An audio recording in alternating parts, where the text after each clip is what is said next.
வணக்கம் நண்பர்களே. இன்று மே 28 உலக பட்டினி தினம் என்கிறார்கள். ஏன் உலக பட்டினி தினம் இருக்கக்கூடாது? உண்ண உணவு வேணும், உடுத்த உடை வேணும், சுத்தமான காற்று வேண்டும், நோயில்லாத வாழ்க்கை வேண்டும்.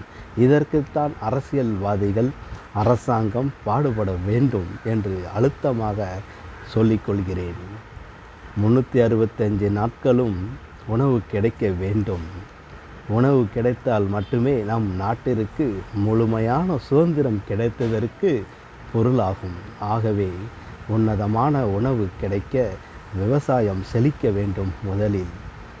ஆகவே இந்த உணவு நாளில் எல்லோருக்கும் உணவு நல்ல முறையில் கிடைக்க வேண்டும். அதாவது ஒரு வேளை சாப்பாடு சாப்பிட்றவங்க கூட 3 வேளை நல்ல சாப்பாடு சாப்பிட வேண்டும் என்று ஆணித்தரமாக கூறிக்கொள்கிறேன்.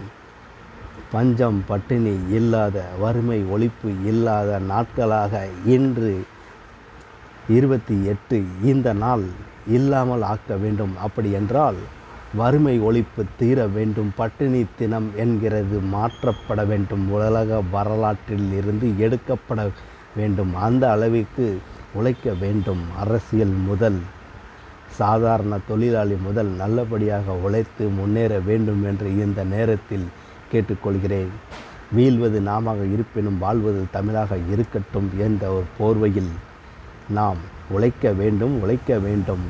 உன்னதமான உழைப்பு கண்டிப்பாக ஒவ்வொரு மனிதனுக்கும் வேண்டும். 60 வயதில் ரிட்டையர் ஆனாலும் உழைப்பு வேண்டும். கல்வி எப்படி சிறக்கின்றதோ, கல்விக்கு எப்படி வயது இல்லாமல் இருக்கிறதோ, அதே போல் உழைப்புக்கும் வயது இல்லை என்று இந்த நேரத்தில் சொல்லிக்கொள்கிறேன். நன்றி, வணக்கம்.